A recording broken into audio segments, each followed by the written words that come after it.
TTD పవిత్రతను YCP నేతలు దెబ్బతీసేలా వ్యవహరిస్తున్నారని మండిపడ్డారు జనసేన నేత కిరణ్ రాయ్. దీనిపై టీటీడీ మాజీ చైర్మన్ భూమన కరుణాకర్ రెడ్డి స్పందించాలంటూ డిమాండ్ చేశారు. వైసీపీ అధికార ప్రతినిధి పసుపులేటి సురేష్ పై జనసేన నేత కిరణ్ రాయల్ టీటీడీ అధికారులకి ఫిర్యాదు చేశారు. టీటీడీ శ్రీదేవి కాంప్లెక్స్ వద్ద సురేష్ మద్యం సేవించి హల్చల్ చేశారని ఆయన ఆరోపించారు.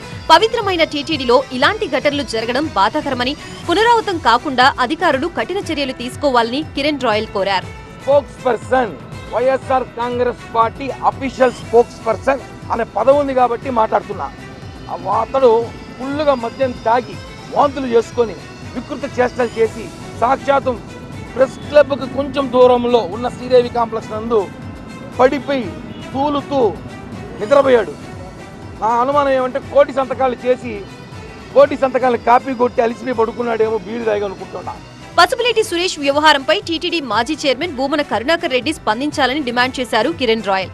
అనేక ఇతర అంశాలపై రాద్ధాంతం చేసే భూమన దీనిపై రియాక్ట్ కావాలన్నారు. సురేష్ పై చర్యలు తీసుకున్న తర్వాతే భూమన మరోసారి టీటీడీపై మాట్లాడాలన్నారు.